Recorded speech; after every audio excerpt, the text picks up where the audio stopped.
ইয়া আইয়ুহাল্লাযীনা আমানু, হে ঈমানদারগণ, ইয়া আইয়ুহাল্লাযীনা আমানু, হে ঈমানদারগণ।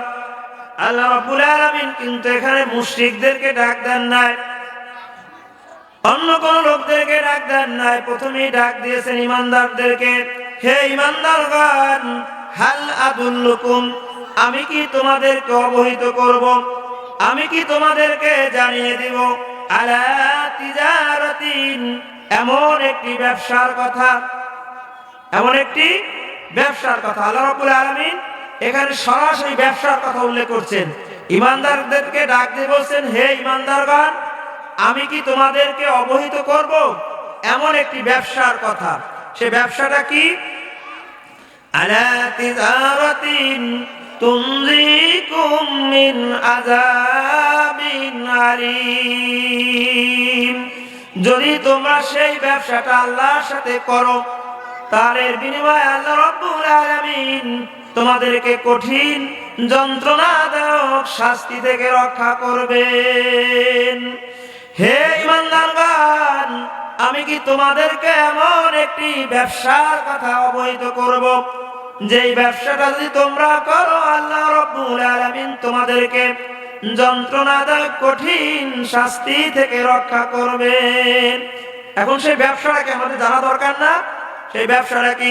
আল্লাহ রাব্বুল আলামিন পরবর্তী আয়াতে বলেছেন, তুমিনুনা বিল্লাহি ওয়া রাসূলিহি, ব্যবসার প্রথম পুঁজি হচ্ছে আল্লাহ রাব্বুল আলামিনের প্রতি এবং আল্লাহর রাসূলের প্রতি ঈমান আনতে হবে। প্রথমেই হচ্ছে আল্লাহ তাআলা এবং আল্লাহ তাআলা রাসূল যে সত্য, তিনি যে বিধানাবলী নিয়ে এসেছেন, এই সবগুলো সত্য, এটা ঈমানের সাথে স্বীকৃতি দিতে হবে। তুমিনুনা বিল্লাহি ওয়া রাসূলিহি ওয়া তুজাহিদুনা ফি সাবিলিল্লাহ। এবং ব্যবসার দ্বিতীয় নাম্বার পুঁজি হচ্ছে আল্লাহ তাআলার জমিনে আল্লাহ তাআলার দ্বীনকে প্রতিষ্ঠা করার জন্য চেষ্টা করতে হবে। অতুজাহিদুনা ফি সাবিলিল্লাহি বিআমওয়ালিকুম ওয়া আনফুসিকুম, তোমাদের ধন সম্পদ দ্বারা এবং জীবন দ্বারা। আল্লাহ রাব্বুল আলামিন বলেছেন, হে ঈমানদারগণ, আমি কি তোমাদেরকে এমন একটা ব্যবসার কথা বলবো, যেই ব্যবসা তোমাদেরকে কঠিন আযাব থেকে রক্ষা করবেন। কঠিন আযাব কি ভাই? মৃত্যু বড় ভয়াবহ জিনিস, মৃত্যুকে কিন্তু কেউ অস্বীকার করতে পারে না। পৃথিবীতে যত সৃষ্টি রয়েছে, যত মাখলুকাত রয়েছে, কোরআনের সকল বিধানাবলী অস্বীকার করলেও, সে বিধর্মী হোক, সে ইহুদি হোক, খ্রিস্টান হোক, নাসারা হোক, সে কিন্তু আল্লাহ রাব্বুল আলামিনের এই ঘোষণাটাকে অস্বীকার করে না। কুল্লু নাফসিন যায়িকাতুল মাউত, প্রত্যেক প্রাণী একদিন মৃত্যুর স্বাদ গ্রহণ করবে। আপনি যদি একদম ইহুদিকেও জিজ্ঞাসা করেন যে ভাই আপনি কি একদিন মারা যাবেন, সে বিশ্বাস করবে, কারণ তার সামনে উপস্থিত, তার বাবা তার সামনে চলে গেছে, তার সন্তান তার সামনে চলে গেছে, তার দাদা তার সামনে চলে গেছে। এই জন্য এটাকে অস্বীকার করে না। আল্লাহ রাব্বুল আলামিন মৃত্যু কিন্তু আপনার আমার জন্য নির্ধারিত। মৃত্যু যখন আসবে, পৃথিবীর কোন শক্তি আপনাকে আমাকে রক্ষা করতে পারবে না। মৃত্যু থেকে যদি বাঁচতে পারত, তাহলে সাদ্দাত, হারুন, কারুন, পৃথিবীর সর্বক্ষমতাবান ফিরাউন, যেদিনই খোদা দাবি করেছিল, সেও কিন্তু মৃত্যু থেকে বাঁচতে পারে না। এই জন্য এক কবি ঘোষণা করেছেন, মরণ থেকে যতই পালাও, মরণ তোমায় লইবে ঘিরি, যদিও লুকাও সুদূর আকাশ পানে, লাগিয়ে সে থায় শিরি। ভাই মৃত্যু যখন আসবে আপনার আমার জন্য মৃত্যু নির্ধারিত। এক মুহূর্ত আগেও কিন্তু আপনার আমার মৃত্যু হবে না, আর এক মুহূর্ত পরেও হবে না। আল্লাহ রাব্বুল আলামিন মহাগ্রন্থ আল কোরআনুল কারীমে ঘোষণা করেছেন, ইযা জাআ আযালুহুম লা ইস্তাখিরুনা সাআতাও ওয়া লা ইস্তাকদিমুন। তোমার মৃত্যু যখন নির্ধারিত, এই মৃত্যু তোমার যখন হবে এক মুহূর্ত আগেও হবে না, আর এক মুহূর্ত পরেও হবে না। সুতরাং মৃত্যুর পরে যদি আমার আমলনামা ভালো না হয়, আমার জন্য কিন্তু ভয়াবহ শাস্তি কবর থেকেই শুরু হয়ে যাবে। এই যন্ত্রণাদায়ক শাস্তি থেকে বাঁচার জন্য আল্লাহ রাব্বুল আলামিন সূরা সফের এইখানে ঘোষণা করে দিয়েছেন, কোন ব্যবসা করলে, কোন কাজ করলে আল্লাহ রাব্বুল আলামিন আমাদেরকে যন্ত্রণাদায়ক শাস্তি থেকে রক্ষা করবেন। এখন বলতে পারেন, ভাই আমি অনেক ক্ষমতাবান, আমি মৃত্যু থেকে বাঁচার জন্য অনেক দূরে যাই পলাবো। কিন্তু ভাই উপায় নাই, উপায় নাই। আপনি যদি সমুদ্রের নিচে গিয়েও পালান, আজরাইল আলাইহিস সালাম কিন্তু আল্লাহর হুকুমে সেখানে চলে যাবে। আল্লাহ রাব্বুল আলামিন ঘোষণা করেছেন, আইনামা তাকুনু ইউদরিকুমুল মাউত। তুমি পৃথিবীর যেখানে যাও না কেন, তুমি যদি সেই সুদূর নেপালে গিয়ে মাউন্ট এভারেস্টের চূড়ায় গিয়েও যদি লুকাও, আল্লাহ রাব্বুল আলামিনের হুকুমে তোমার মৃত্যু যখন চলে আসবে, মৃত্যুর দূত হযরত আজরাইল আলাইহিস সালাম কিন্তু সেখানে গিয়ে পৌঁছে যাবে। ভাই সুতরাং মৃত্যুর পর যদি আমার আমলনামা ভালো হয়, আমার দুনিয়ার কাজগুলো যদি আল্লাহ এবং আল্লাহর রাসূলের দেখানো নির্দেশ মতো হয়, তাহলে কিন্তু আমার অনন্ত সুখের কাল শুরু হয়ে যাবে, যার শুরু আছে কোনো শেষ নাই। ভাই আল্লাহ রাব্বুল আলামিন সেই জন্য ঘোষণা দিয়েছেন, হে ঈমানদারগণ, আমি কি তোমাদেরকে এমন একটা ব্যবসার কথা জানাবো যে এই ব্যবসা তোমাদেরকে জাহান্নামের কঠিন যন্ত্রণাদায়ক শাস্তি থেকে রক্ষা করবে। আল্লাহ রাসূল ঘোষণা করেছেন, আল কাইসু মান দানা নাফসাহু ওয়া আমিলা লিমা বাদাল মাউত। প্রকৃত বুদ্ধিমান হচ্ছে ওই ব্যক্তি, আমরা সবাই নিজেকে বুদ্ধিমান বলে দাবি করি, কিন্তু আল্লাহ রাসূল ঘোষণা করেছেন, লা ইলাহা। মুআজ্জাজ মুহতারাম, সদরে জলসা এইচআর মডেল মাদ্রাসার উদ্যোগে আয়োজিত প্রথম বার্ষিক তাফসিরুল কোরআন মাহফিলের সম্মানিত সভাপতি উপস্থিত আছেন এলাকার দিনী মুসলিম ভাই ও বোনেরা। আজকের এই তাফসিরুল কোরআন মাহফিলের প্রধান অতিথি হিসেবে উপস্থিত থাকবেন জনাব অধ্যক্ষ মোহাম্মদ শাহিনুল ইসলাম, বিশিষ্ট সমাজ সেবক ও শিক্ষানুরাগী। প্রধান অতিথি হিসেবে মূল্যবান তাফসির পেশ করবেন জনাব হযরত মাওলানা জালালউদ্দিন জাফরি সাহেব। মঞ্চ উপবিষ্ট দিনী ভাইরা, পর্দার অন্তরালে মা ও বোনেরা, সবাই আমার আন্তরিক সালাম গ্রহণ করুন। আসসালামু আলাইকুম ওয়া রাহমাতুল্লাহি ওয়া বারাকাতুহু।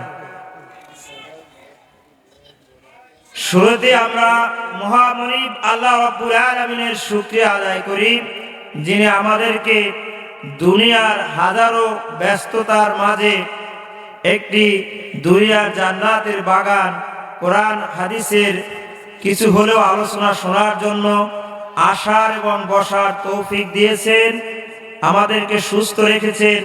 আমরা সবাই বলি আলহামদুলিল্লাহ। সুস্থতা কত বড় নেয়ামত, এটা যে অসুস্থ সেই ভালো করে জানে যে সুস্থতা কত বড় নেয়ামত। আল্লাহ রাব্বুল আলামিন আমাদেরকে সুস্থ রেখেছেন, দ্বীনের কথা শোনার, বোঝার এবং আমল করার তৌফিক দান করুক। সবাই বলি আল্লাহুম্মা আমিন। সম্মানিত উপস্থিতি, এই এলাকায় লোক সংখ্যা কিন্তু এত কম নয়, কিন্তু আসলে সবার ভাগ্যে কোরআন ও হাদিসের আলোচনা শোনার, বোঝার এবং এই মঞ্চে আসার তৌফিক আল্লাহ রাব্বুল আলামিন দেন নাই। আল্লাহ রাব্বুল আলামিন যাকে ভালো কাজের সুযোগ দেন, সেই ভালো কাজগুলো করার সে সুযোগ পেয়ে থাকেন।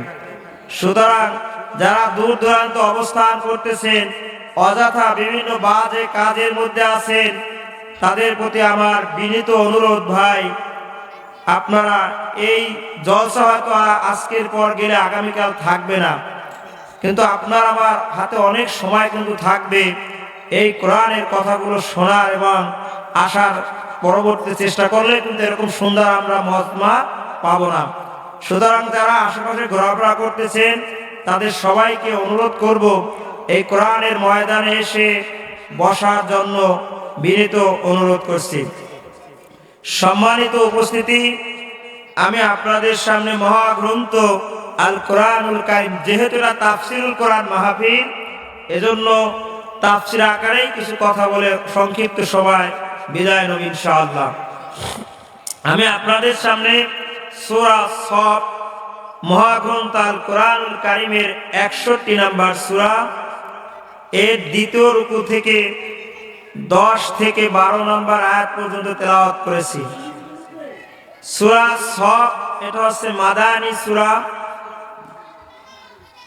এই সূরার নামকরণ সম্পর্কে এই সূরার শুরুতে আল্লাহ রাব্বুল আলামিন ঘোষণা করেছেন, ইন্নাল্লাহা ইউহিব্বুল লাযীনা ইউকাতিলুনা ফি সাবিলিহি সাফফান কান্নাহুম বুনিয়ানুম মারসুস। নিশ্চয় আল্লাহ রাব্বুল আলামিন তাদেরকে ভালোবাসেন। এই তোমরা চুপ করবে, কথা শুনলে তোমরা বসো, নাহলে চুপ করো, চলে যাও, কোনো ডিস্টার্ব করো না। এই সূরার শুরুতেই 4 নম্বর আয়াত আল্লাহ রাব্বুল আলামিন বলেছেন, ইন্নাল্লাহা, নিশ্চয় আল্লাহ তাআলা, ইউহিব্বুল লাযীনা, তাদেরকে ভালোবাসেন। আমরা সবাই কিন্তু আল্লাহর ভালোবাসা পেতে চাই, কারণ আল্লাহর ভালোবাসা ছাড়া আমার সামান্য নামাজ, আমার সামান্য রোজা, আমার সামান্য ইবাদত বন্দেগী দিয়ে জান্নাতে যাওয়া যাবে না। আর জান্নাতে যেতে হলে আল্লাহ তাআলার রহমত এবং তার ভালোবাসা প্রয়োজন। আল্লাহ রাব্বুল আলামিন সূরা সফের 4 নম্বর আয়াতে বলেছেন, ইন্নাল্লাহা, নিশ্চয় আল্লাহ তাআলা, ইউহিব্বুল লাযীনা, তাদেরকে ভালোবাসেন যারা ইউকাতিলুনা, সংগ্রাম করে, চেষ্টা করে, ফি সাবিলিহি, তার জন্য দিনের পথে, সাফফান, কাতারবন্দি হয়ে সংগ্রাম করে আল্লাহর পথে, কান্নাহুম বুনিয়ানুম মারসুস, যেন তারা সীসাঢালা প্রাচীর। অর্থাৎ আল্লাহ রাব্বুল আলামিন ওই দলটাকে পছন্দ করে যারা আল্লাহর জমিনে আল্লাহর দ্বীনকে প্রতিষ্ঠা করার জন্য সীসাঢালা প্রাচীরের ন্যায় একতাবদ্ধ হয়ে আল্লাহর জমিনে আল্লাহর দ্বীন প্রতিষ্ঠা করার জন্য চেষ্টা করেন। আমি যে আয়াতগুলো তেলাওয়াত করেছি সূরা সফের 10 থেকে 12 নম্বর আয়াত, মহান আল্লাহ তাআলা এই আয়াতগুলো নাজিরের যে প্রেক্ষাপট, সেটা হচ্ছে কতিপয় সাহাবীরা বসে, তিরমিজি শরীফে আছে, কতিপয় সাহাবী তারা বসে পরস্পর আলোচনা করতেছিলেন যে কোন আমলটি অনেক উত্তম আল্লাহর নিকট, কোন আমলটি আল্লাহর নিকট অনেক উত্তম। যদি আমরা জানতে পারতাম তাহলে আমরা সে আমলটি করতাম। আমরা কিন্তু সবাই চাই যে কোন কাজটা বেশি ভালো, আর ভালো কাজে কিন্তু প্রতিযোগিতা করা ইসলামে জায়েজ আছে, ভালো কাজে প্রতিযোগিতা করা আর কি। তা সাহাবীরা পরস্পর বসে আলোচনা করতেছিলেন যে ইসলামের কোন কাজটি অনেক উত্তম বা ভালো। আমরা যদি জানতে পারতাম তাহলে আমরা সেই কাজটি করতাম বা আমল করতাম। আর এক বর্ণনায় আসছে যে সাহাবীদের মধ্যে কেউ কেউ বললেন যে আমাদের যদি আল্লাহ জানাই দিতেন যে কোন আমলটি উত্তম, তাহলে আমরা সেই কাজটি করতাম। আর অনেক বর্ণনায় আসছে যে এমনকি সাহাবীরা উদ্যত হলেন আল্লাহ রাসূলের নিকট কতিপয় সাহাবীকে পাঠানোর জন্য চেষ্টা করলেন যে আপনারা গিয়ে আল্লাহ রাসূলের নিকট জেনে আসুন যে ইসলামের কোন কাজটি উত্তম, যদি আমরা জানতে পারি তাহলে সেটি আমরা আমল করব। ইতিমধ্যে আল্লাহ রাসূল আল্লাহর ওহীর মাধ্যমে আল্লাহ রাসূলকে আল্লাহ তাআলা জানাই দিলেন যে আপনার কতিপয় সাহাবীরা পারস্পরিক বসে আলোচনা করতেছেন যে ইসলামের কোন কাজটি উত্তম, তারা জানতে চায়, তারা আমল করতে চায়। এটা আল্লাহ রাসূলকে আল্লাহ রাব্বুল আলামিন ওহীর মাধ্যমে জানাই দিলেন। আর আল্লাহ রাসূল পক্ষান্তরে একজন সাহাবীর মাধ্যমে নাম ধরে ধরে যে সকল সাহাবীরা পারস্পরিকভাবে আলোচনা করতেছিল যে ইসলামের কোন কাজটি উত্তম, আমরা সেটি করব, ওই সাহাবীদের নাম ধরে ডাকলেন।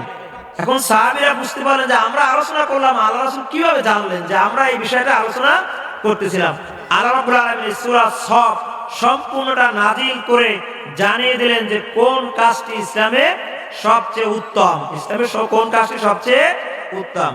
তা আমার তেলাওয়াতকৃত আয়াতের যে অর্থ হচ্ছে ইয়া আইয়ুহাল্লাযীনা আমানু, হে ঈমানদারগণ, ইয়া আইয়ুহাল্লাযীনা আমানু, হে ঈমানদারগণ। আল্লাহ রাব্বুল আলামিন কিন্তু এখানে মুশরিকদেরকে ডাক দেন নাই, অন্য কোন লোকদেরকে ডাক দেন নাই, প্রথমেই ডাক দিয়েছেন ঈমানদারদেরকে। হে ঈমানদারগণ, হাল আদুল্লুকুম, আমি কি তোমাদেরকে অবহিত করব, আমি কি তোমাদেরকে জানিয়ে দিব, আলা তিজারাতিন, এমন একটি ব্যবসার কথা, এমন একটি ব্যবসার কথা। আল্লাহ রাব্বুল আলামিন এখানে সরাসরি ব্যবসার কথা উল্লেখ করছেন। ঈমানদারদেরকে ডাক দিয়ে বলছেন, হে ঈমানদারগণ, আমি কি তোমাদেরকে অবহিত করব এমন একটি ব্যবসার কথা। সে ব্যবসাটা কি? আলা তিজারাতিন তুনজিকুম মিন আযাবিন আলীম, যদি তোমরা সেই ব্যবসাটা আল্লাহর সাথে করো, তার বিনিময়ে আল্লাহ রাব্বুল আলামিন তোমাদেরকে কঠিন যন্ত্রণাদায়ক শাস্তি থেকে রক্ষা করবেন। হে ঈমানদারগণ, আমি কি তোমাদেরকে এমন একটি ব্যবসার কথা অবহিত করব, যেই ব্যবসাটা যদি তোমরা করো আল্লাহ রাব্বুল আলামিন তোমাদেরকে যন্ত্রণাদায়ক কঠিন শাস্তি থেকে রক্ষা করবেন। এখন সেই ব্যবসাটাকে আমাদের জানা দরকার না? সেই ব্যবসাটা কি? আল্লাহ রাব্বুল আলামিন পরবর্তী আয়াতে বলেছেন, তুমিনুনা বিল্লাহি ওয়া রাসূলিহি, ব্যবসার প্রথম পুঁজি হচ্ছে আল্লাহ রাব্বুল আলামিনের প্রতি এবং আল্লাহর রাসূলের প্রতি ঈমান আনতে হবে। প্রথমেই হচ্ছে আল্লাহ তাআলা এবং আল্লাহ তাআলা রাসূল যে সত্য, তিনি যে বিধানাবলী নিয়ে এসেছেন, এই সবগুলো সত্য, এটা ঈমানের সাথে স্বীকৃতি দিতে হবে। তুমিনুনা বিল্লাহি ওয়া রাসূলিহি ওয়া তুজাহিদুনা ফি সাবিলিল্লাহ, এবং ব্যবসার দ্বিতীয় নম্বর পুঁজি হচ্ছে আল্লাহ তাআলার জমিনে আল্লাহ তাআলার দ্বীনকে প্রতিষ্ঠা করার জন্য চেষ্টা করতে হবে। অতুজাহিদুনা ফি সাবিলিল্লাহি বিআমওয়ালিকুম ওয়া আনফুসিকুম, তোমাদের ধন সম্পদ দ্বারা এবং জীবন দ্বারা। আল্লাহ রাব্বুল আলামিন বলেছেন, হে ঈমানদারগণ, আমি কি তোমাদেরকে এমন একটা ব্যবসার কথা বলবো, যেই ব্যবসা তোমাদেরকে কঠিন আযাব থেকে রক্ষা করবেন। কঠিন আযাব কি ভাই? মৃত্যু বড় ভয়াবহ জিনিস, মৃত্যুকে কিন্তু কেউ অস্বীকার করতে পারে না। পৃথিবীতে যত সৃষ্টি রয়েছে, যত মাখলুকাত রয়েছে, কোরআনের সকল বিধানাবলী অস্বীকার করলেও, সে বিধর্মী হোক, সে ইহুদি হোক, খ্রিস্টান হোক, নাসারা হোক, সে কিন্তু আল্লাহ রাব্বুল আলামিনের এই ঘোষণাটাকে অস্বীকার করে না। কুল্লু নাফসিন যায়িকাতুল মাউত, প্রত্যেক প্রাণী একদিন মৃত্যুর স্বাদ গ্রহণ করবে। আপনি যদি একদম ইহুদিকেও জিজ্ঞাসা করেন যে ভাই আপনি কি একদিন মারা যাবেন, সে বিশ্বাস করবে, কারণ তার সামনে উপস্থিত, তার বাবা তার সামনে চলে গেছে, তার সন্তান তার সামনে চলে গেছে, তার দাদা তার সামনে চলে গেছে। এই জন্য এটাকে অস্বীকার করে না। আল্লাহ রাব্বুল আলামিন মৃত্যু কিন্তু আপনার আমার জন্য নির্ধারিত। মৃত্যু যখন আসবে পৃথিবীর কোন শক্তি আপনাকে আমাকে রক্ষা করতে পারবে না। মৃত্যু থেকে যদি বাঁচতে পারত তাহলে সাদ্দাত, হারুন, কারুন, পৃথিবীর সর্বক্ষমতাবান ফিরাউন যেদিনই খোদা দাবি করেছিল সেও কিন্তু মৃত্যু থেকে বাঁচতে পারে না। এই জন্য এক কবি ঘোষণা করেছেন, মরণ থেকে যতই পালাও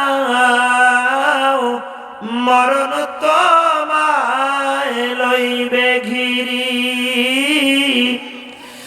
যদিও লুকাও সুদূর আকাশ পানে লাগিয়ে সে থায় সিঁড়ি।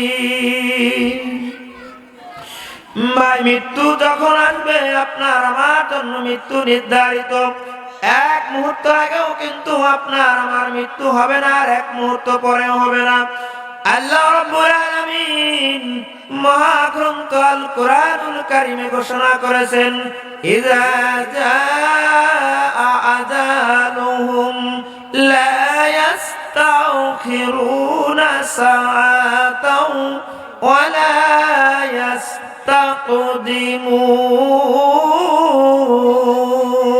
ইস্তাকদিমুন। তোমার মৃত্যু যখন নির্ধারিত, এই মৃত্যু তোমার যখন হবে এক মুহূর্ত আগেও হবে না, আর এক মুহূর্ত পরেও হবে না। সুতরাং মৃত্যুর পরে যদি আমার আমলনামা ভালো না হয়, আমার জন্য কিন্তু ভয়াবহ শাস্তি কবর থেকেই শুরু হয়ে যাবে।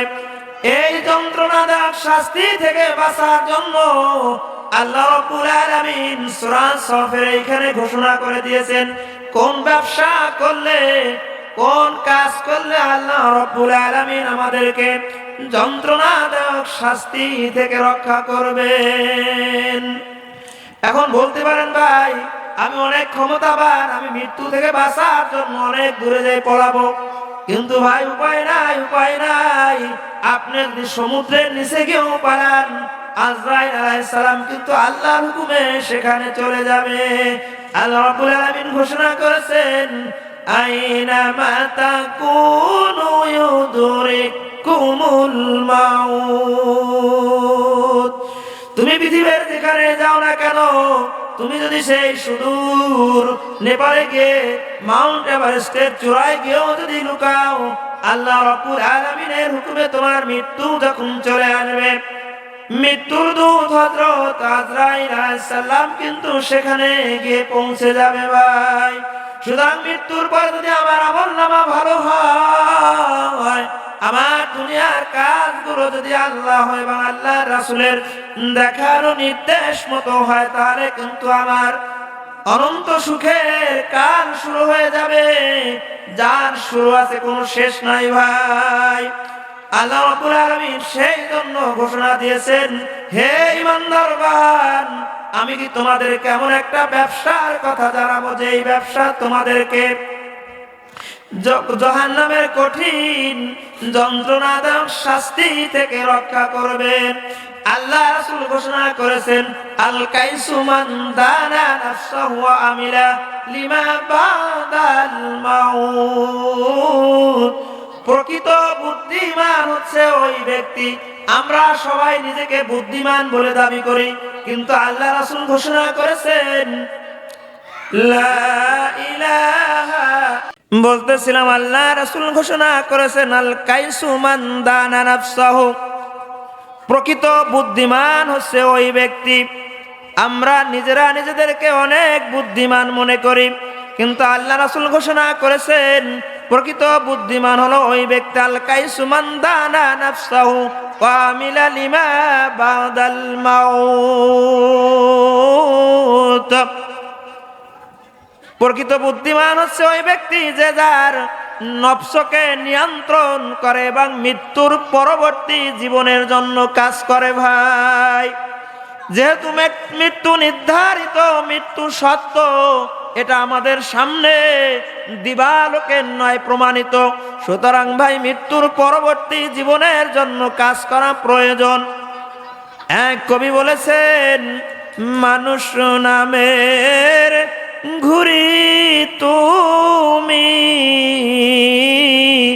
উড়িয়ে দিয়ে হায়, সারা জীবন শুধুই তারে ঢিলে দিলে সুতায়।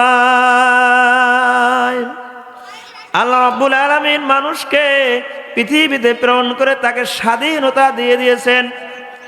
মানুষ চাইলে ভালো কাজ করতেও পারে, চাইলে খারাপ কাজ করতেও পারে। এই জন্য কিন্তু পরকালে মানুষ এবং জিন জাতির ভালো মন্দ কাজের হিসাব হবে। দেখবেন মানুষকে পৃথিবীর সকল যত সৃষ্টি রয়েছে সকল সৃষ্টি কিন্তু মানুষকে ভয় করে। আপনি মনে করতে পারেন সুন্দরবনের বাঘ তো মানুষকে ভয় করে না। সুন্দরবনের বাঘ তো ভাই বনের মধ্যে থাকে মানুষ থেকে বাঁচার জন্য। ও যদি মানুষকে ভয় না পেত তাহলে খোলা জায়গায় চলে আসতো। পৃথিবীর যত মারাত্মক ক্ষতিকর প্রাণী থাকুক না কেন, প্রত্যেকটা প্রাণী কিন্তু মানুষকে ভয় করে। আল্লাহ রাব্বুল আলামিন মানুষকে স্বাধীনতা দিয়েছেন, ক্ষমতা দিয়েছেন, শক্তি দিয়েছেন ভালো কাজ করার এবং খারাপ কাজ করার। এখন আপনার বিবেক দেওয়া হয়েছে, আপনি বিবেক দিয়ে প্রশ্ন করবেন আপনার সময়টা কি ভালো কাজে যায় না খারাপ কাজে যায়। আপনার সময়টা যদি খারাপ কাজে বেশি ব্যয় হয় ভাই, মৃত্যুর পরে কিন্তু আপনার আমার জন্য জাহান্নাম নির্ধারিত। আর যদি আপনার আমার আল্লাহটা নির্ধারিত সময়টাকে ভালো কাজে ব্যবহার করতে পারি, শুকরিয়া আদায় করে আল্লাহ রাব্বুল আলামিনের ভালো কাজগুলো আরো বেশি বেশি করা উচিত। আমি যে সূরা আয়াত তেলাওয়াত করেছি এরপরে সেখান থেকে ঘোষণা করতেছি, আল্লাহ রাব্বুল আলামিন বলেছেন, তুকমিনুনা বিল্লাহি ওয়া রাসূলিহি। ওই যে যন্ত্রণাদায়ক শাস্তি থেকে বাঁচার জন্য যে ব্যবসার কথা বলেছেন, সেই ব্যবসার পুঁজি হচ্ছে এক নম্বরে আল্লাহ এবং আল্লাহ রাসূলের প্রতি ঈমান আনতে হবে। পৃথিবীতে যা কিছু হয় না কেন আল্লাহর হুকুমে হয়। পৃথিবীর সবচেয়ে ক্ষমতাবান হলেন আল্লাহ রাব্বুল আলামিন, তার ইশারায় সব কিছু হয়ে থাকে। এই কথা স্বীকার করতে হবে, বিশ্বাস করতে হবে। মৃত্যুর পরে যে ভয়াবহ একটা জগৎ রয়েছে কিয়ামত পর্যন্ত, কবরের জগৎ, এই জগতের যে বিষয়গুলো কোরআন হাদিসের মাধ্যমে আমাদের কাছে আসছে, বিষয়গুলো বিশ্বাস করতে হবে। এরপরে সেই ব্যবসার পুঁজি হলো তুজাহিদুনা ফি সাবিলিল্লাহি বিআমওয়ালিকুম ওয়া আনফুসিকুম। আল্লাহর রাস্তায় চেষ্টা করতে হবে আমার ধন সম্পদ এবং সময় দিয়ে।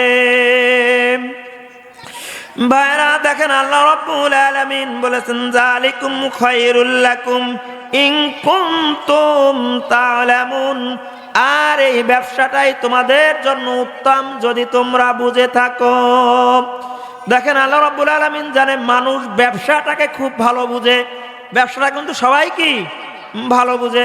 মানুষ দেখবেন একজন পাগলেও কিন্তু টাকা চিনে, একজন বুদ্ধিবন্দী হোক, যেই কেউ একজন শিশু, নাবালক শিশু কিন্তু টাকা চিনে। দেখবেন কাগজ ছিঁড়ে ফেলায় কিন্তু টাকা ছিঁড়ে ফেলায় না। আল্লাহ রাব্বুল আলামিন জানেন মানুষ ব্যবসাটাকে খুব ভালো বুঝে। এই জন্য আল্লাহ রাব্বুল আলামিন এখানে সরাসরি ব্যবসার কথা উল্লেখ করেছেন। আল্লাহ কিন্তু চাইলে বলতে পারতেন, ইয়া আইয়ুহাল্লাযীনা আমানু হাল আদুল্লুকুম আলা ইবাদাতিকুম। আমি কি তোমাদের কেমন একটা ইবাদতের কথা বলবো? আল্লাহ কিন্তু ইবাদতের কথা বলেন নাই। আল্লাহ ঘোষণা করেছেন, হাল আদুল্লুকুম আলা তিজারাতিন। আমি কি এমন একটা ব্যবসার কথা তোমাদেরকে জানাবো, যেই ব্যবসা তোমাদেরকে জাহান্নামের কঠিন শাস্তি থেকে রক্ষা করবে। সেই ব্যবসার পুঁজি হচ্ছে এক নম্বরে আল্লাহ এবং আল্লাহ রাসূলের প্রতি ঈমান আনতে হবে। দুই নম্বরে আল্লাহর জমিনে আল্লাহর দ্বীনকে প্রতিষ্ঠা করার জন্য আমার ধন সম্পদ এবং সময় ব্যয় করতে হবে। আমার প্রয়োজনে, আমার দিন ইসলামের জন্য প্রয়োজন হলে সর্বশেষ আমার জীবনটাও বিলিয়ে দিতে হবে, আল্লাহ ঘোষণা দিয়েছেন। ভাই, আল্লাহ রাব্বুল আলামিন কেন এখানে ধন সম্পদের কথা আগে আনলেন? একটু বিবেক খাটান, দেখেন। আল্লাহ চাইলে বলতে পারতেন না তুমিনুনা বিল্লাহি ওয়া রাসূলিহি ওয়া তুজাহিদুনা ফি সাবিলিল্লাহি বিআমওয়ালিকুম। আমওয়াল মানে ধন সম্পদ। আল্লাহ কেন ধন সম্পদের কথা আগে বললেন? এরপরে বলছেন ওয়া আনফুসিকুম, এবং তোমাদের জীবন দিয়ে। দেখেন আল্লাহ কেন আগে ধন সম্পদের কথা বললেন? দেখবেন মানুষের কাছে তার জীবনের চেয়েও ধন সম্পদের মায়া মোহাব্বত অনেক বেশি। আপনারা জানেন এই হাসনাবাদে বছর 3-4 আগের একটা ঘটনা। তুলার দোকানে নাকি আগুন লাগছিল। আমি ঘটনাটা শুনছি, সঠিক কিনা জানি না। তুলার দোকানে, এই যে ল্যাপ তোষকের দোকানে আগুন লাগছিল। আগুন লাগার পরে কিন্তু ওই দোকানের মালিক বের হয়ে গিয়েছিল। কিছুক্ষণ পরে তার মনে আসছে যে সিন্ধুকের মধ্যে, বাক্সের মধ্যে কিছু টাকা পয়সা আছে। ওই টাকা পয়সা আনতে গিয়ে সে কিন্তু আর বের হতে পারে না, ঠিক কিনা? তার মানে কি তার জীবনের চেয়েও তার ধন সম্পদের প্রতি মায়া বাসনা বেশি। এজন্য আল্লাহ রাব্বুল আলামিন শুরুতেই বলছেন তোমরা আল্লাহর জমিনে আল্লাহর দ্বীনকে প্রতিষ্ঠা করার জন্য তোমাদের ধন সম্পদ ব্যয় করবে, প্রয়োজন হলে জীবনটাও আল্লাহর রাস্তায় বিলিয়ে দিবে। যালিকুম খায়রুল লাকুম ইন কুনতুম তা'লামুন। আর এটাই হচ্ছে তোমাদের জন্য সর্বোত্তম ব্যবস্থা। তার এখন কি জিহাদ হচ্ছে, অর্থাৎ আল্লাহর জমিনে আল্লাহর দ্বীন প্রতিষ্ঠা করার কাজটাই হচ্ছে আল্লাহর নিকট সর্বোত্তম কাজ। কারণ সাহাবীরা বলছিল না যে পরস্পর আলোচনা করতেছিল যে আল্লাহর নিকট কোন কাজটি উত্তম, আমরা যদি জানতে পারতাম সেটা কি করতাম? আমল করতাম। আল্লাহর নিকট আল্লাহর জমিনে আল্লাহর দ্বীনকে প্রতিষ্ঠা করার কাজটা হচ্ছে সর্বোত্তম। আমরা কি বুঝতে পারছি ভাই? সর্বোত্তম কাজ হচ্ছে এটা। সেই কাজের জন্য আমাদের অর্থ সম্পদ ব্যয় করতে হবে, ধন সম্পদ আমাদের ব্যয় করতে হবে, প্রয়োজনে সময় দিতে হবে। কারণ আমার সময়ের হিসাব, একটা মানুষের জীবনের সমষ্টি হচ্ছে তার সময়। সময়টাই তো তার জীবন। বলে না তুমি কতকাল বাঁচবে? 65 বছর। তাহলে 65 বছর সময় নিয়েই তো তার জীবন। 65 বছর সময় নিয়েই তার জীবন। আর এই ব্যবসাটা, এই কাজটাই হচ্ছে সর্বোত্তম, যদি তোমরা বুঝো বা অনুধাবন করো। এ সম্পর্কে আল্লাহর রাসূল ঘোষণা করেছেন, ওয়ান আবু যার রাদিয়াল্লাহু তাআলা আনহু কুলতু,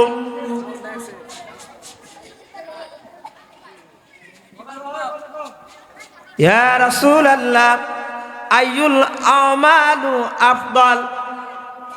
হযরত আবু যার রাদিয়াল্লাহু তাআলা আনহু হতে বর্ণিত, তিনি বলেন আমরা একদা আল্লাহ রাসূলকে জিজ্ঞেস করলাম, হে আল্লাহর রাসূল, সর্বোত্তম আমল কোনটি?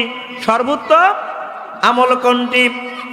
আল্লাহ রাসূল ঘোষণা করলেন, আল ঈমানু বিল্লাহ ওয়া জাহিদু ফি সাবিলিল্লাহ। সর্বোত্তম আমল হচ্ছে আল্লাহর প্রতি ঈমান, এবং দ্বিতীয় হচ্ছে আল্লাহর জমিনে আল্লাহর দ্বীনকে প্রতিষ্ঠা করার কাজ।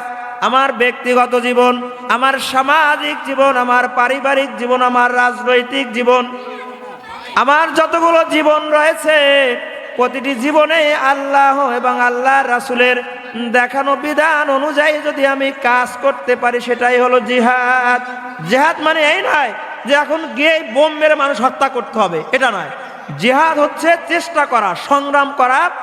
আমার সর্বোচ্চ চেষ্টা ছিল কিনা আল্লাহ রাব্বুল আলামিন সেটা দেখবেন, যে আল্লাহর জমিনে আল্লাহর দ্বীন, আল্লাহর জীবন ব্যবস্থা প্রতিষ্ঠা করার জন্য আমার কতটুকু চেষ্টা ছিল।